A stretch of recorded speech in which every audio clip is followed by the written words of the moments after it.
Sini saya akan melanjutkan demo terkait pengajuan form SKA, di mana di sini terdapat beberapa pilihan jenis form ketika pengajuan permohonan. Saya akan mencoba mengajukan permohonan dengan jenis form AK, di mana form AK ini terdapat dua pilihan, yaitu form konvensional atau e-form.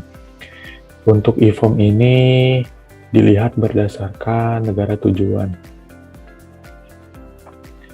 Lalu jika negara tujuan pada consign yang dipilih adalah Republic of Korea, maka dia menandakan e-form. Lalu untuk negara yang lainnya itu masih konvensional. Jadi untuk form AK yang e-form itu hanya untuk negara tujuan Korea saja. Di sini saya akan coba mengajukan form AK dengan negara tujuan Korea atau e-form. Sini kita input terlebih dahulu data header.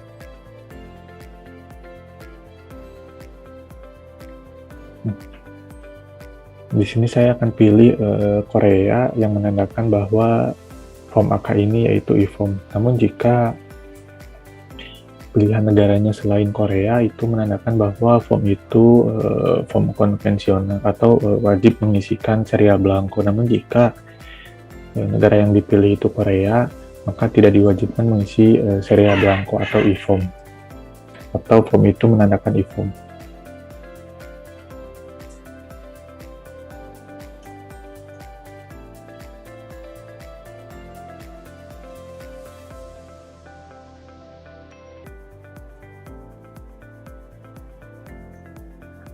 Jika dirasa data header sudah oke atau sudah sesuai, silakan untuk disimpan dengan menekan tombol save data. Jika data berhasil tersimpan, maka pilihan data tab goods constructor upload pendukung akan terbuka. Lalu silakan diisi untuk data header terlebih dahulu.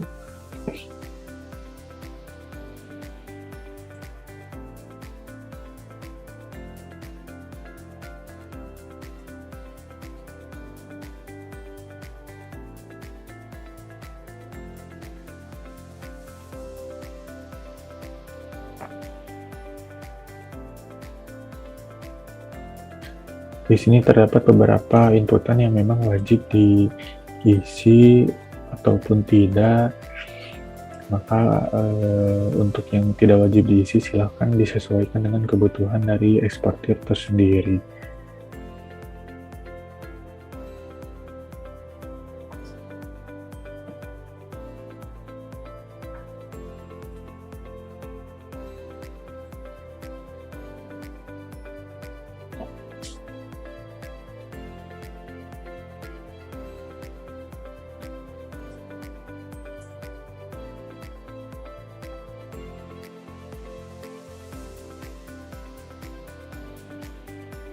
Jika data goods dirasa sudah sesuai atau sudah oke, silakan disimpan dengan menekan tombol save goods.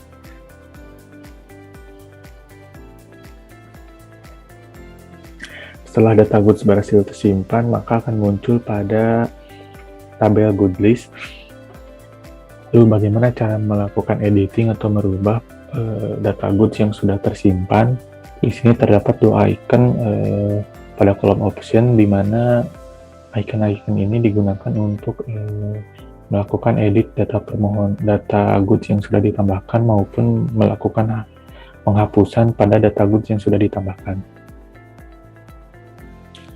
Lalu selanjutnya kita masuk ke tab constructor. Tab constructor di sini digunakan untuk mengisi atau melakukan perhitungan pada data constructor. Lalu nantinya hasil inputan dari tab constructor ini akan dicetak atau dibuat cetakan PDF yang bisa di-download oleh pelaku usaha. Lalu cetakan tersebut bisa diuploadkan pada dokumen upload pendukung di mana terdapat constructor yang perlu diupload pada dokumen pendukung di sini. Namun jika eksportir mempunyai format tersendiri untuk constructor, silakan untuk tab constructor di sini dihiraukan saja lalu diupload dokumen constructor sesuai format tersendiri. Di sini kita lanjut mengisikan dokumen upload pendukung.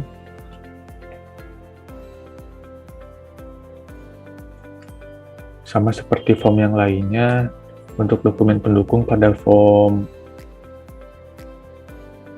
maka di sini ada beberapa dokumen yang memang wajib di-upload dan tidak, lalu ada satu dokumen yang memang bisa di-uploadkan menyusul.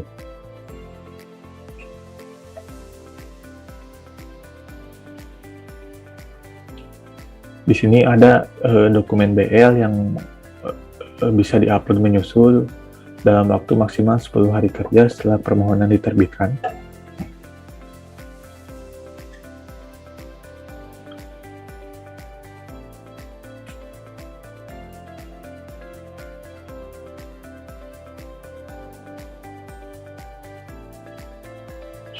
Di sini saya akan coba melakukan atau tidak mengupload dokumen yang bisa disusul penguploadannya, biar kelihatan ketika kita pengiriman permohonan tersebut terdapat keterangan atau konfirmasi bahwa dokumen BL memang belum diupload, sebagai penanda bahwa dokumen tersebut belum diupload dan wajib diupload dalam waktu maksimal 10 hari kerja. Jika dalam waktu maksimal 10 hari kerja setelah diterbitkan masih belum diupload, maka hak akses atau perusahaan tersebut akan diblokir. Lalu jika dirasa semua data sudah sesuai, maka silakan disimpan dengan menekan tombol save data. Lalu terdapat konfirmasi terkait nilai FOB USD yang nantinya akan digunakan sebagai acuan untuk IPSCA melakukan approval permohonan yang diajukan. Lalu kita kembali ke halaman pengajuan dengan menekan tombol back.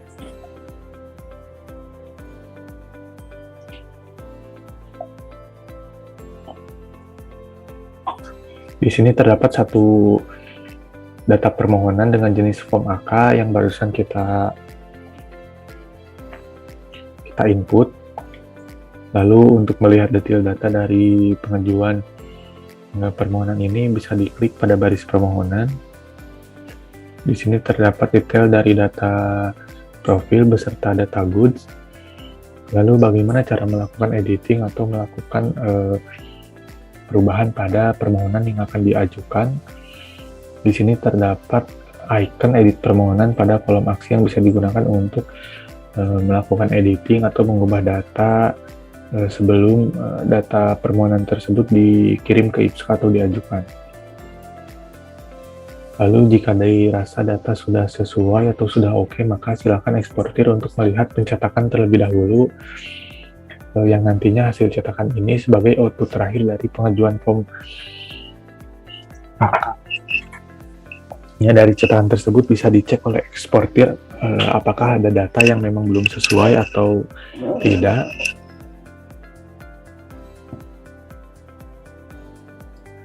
Kita coba lihat dengan menekan tombol lihat pencetakan, lalu pilih belangko kosong.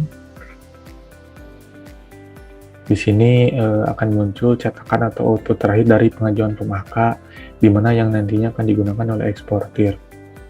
Lalu jika pada cetakan ini masih terdapat data yang belum sesuai, silakan untuk dilakukan perubahan pada fitur edit permohonan dan disesuaikan kembali. Lalu jika dirasa sudah oke, maka bisa dilanjut dengan mengirim permohonan tersebut ke IPSCA dengan menekan tombol checklist.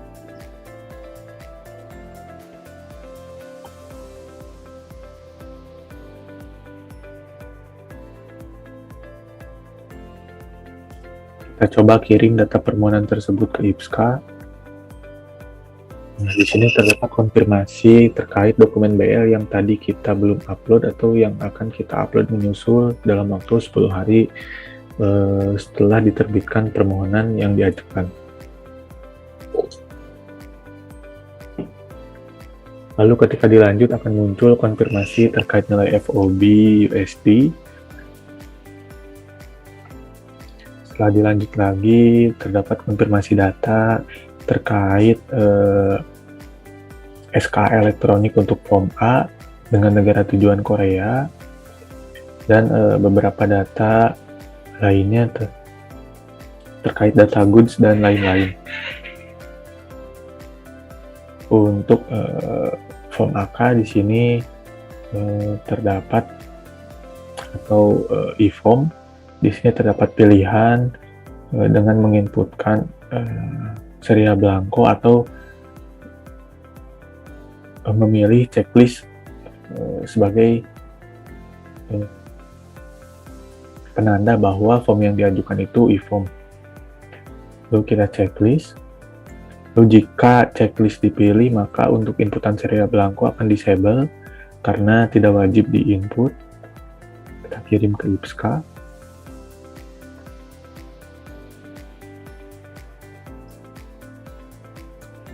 Terdapat notifikasi berhasil mengirim permohonan ke IPSCA dan tinggal menunggu approval dari IPSCA tersebut. Lalu kita coba login sebagai IPSCA untuk melakukan approval pada permohonan yang diajukan.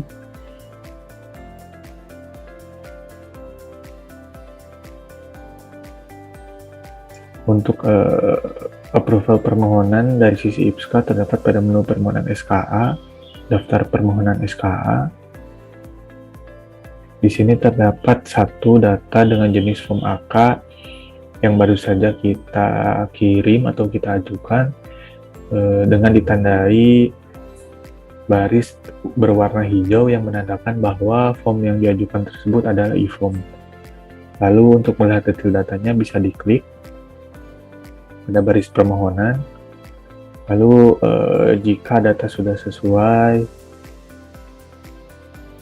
maka silakan diproses permohonan dengan menekan tombol checklist.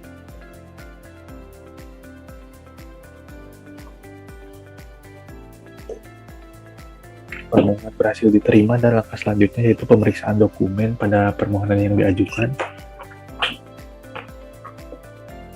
Lalu klik kembali pada baris permohonan untuk melihat detail data dari permohonan yang diajukan. Dan untuk melihat lebih detail dari data permohonan yang diajukan, bisa diklik pada kolom aksi, terdapat icon lihat permohonan. Dan jika icon tersebut diklik, maka muncul beberapa informasi terkait data header, data goods, data constructor, dan data upload dokumen pendukung.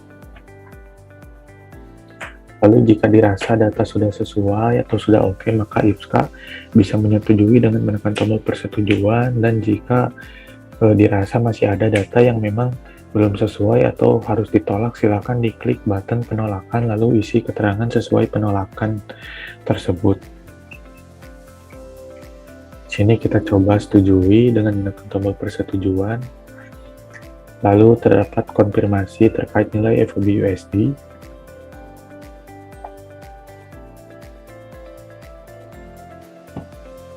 Sama dengan form yang lainnya, untuk penemuan SKA generate by system yang tidak bisa dirubah. Lalu untuk tanggal SKA bisa disesuaikan sesuai kebutuhan dari IPSCA tersebut. Lalu diisi untuk inputan penanda tangan sesuai pilihan yang sudah tersedia. Jika dirasa semua inputan yang wajib sudah terisi, maka silakan dilanjutkan dengan menyimpan data tersebut. Dan akan muncul konfirmasi kembali terkait data permohonan yang akan di-approve. Lanjut kita approve.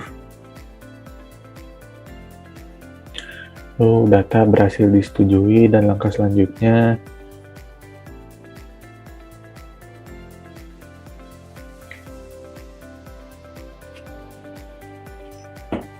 kita tinggal login ke sisi IPSCA, ke sisi eksportir untuk melihat data yang sudah di-approve oleh IPSCA.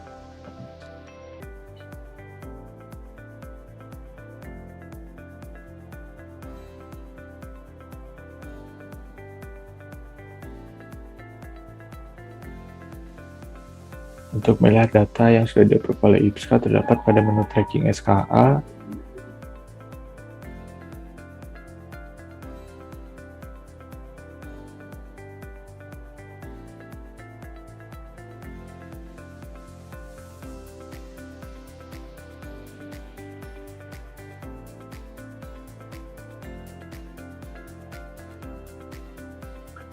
Kita cari berdasarkan tanggal daftar. Di sini terdapat form AK yang tadi kita ajukan dengan status diterbitkan. Lalu bagaimana untuk melihat data tersebut atau permohonan tersebut sudah terkirim ke INSW atau belum? Bisa dilihat pada log. Jika data permohonan tersebut sudah terkirim ke INSW, maka terdapat satu log paling bawah dengan keterangan kirim ke INSW. Atau bisa dicek juga melalui website INSW apakah permohonan tersebut sudah ada di INSW atau belum.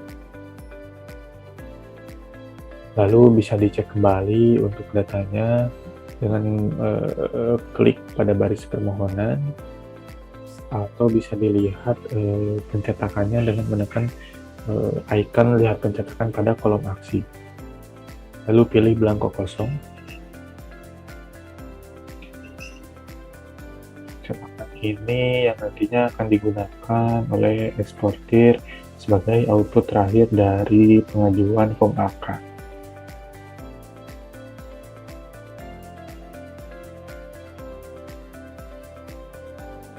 Sekian untuk demo pengajuan SKA dengan tipe form AK.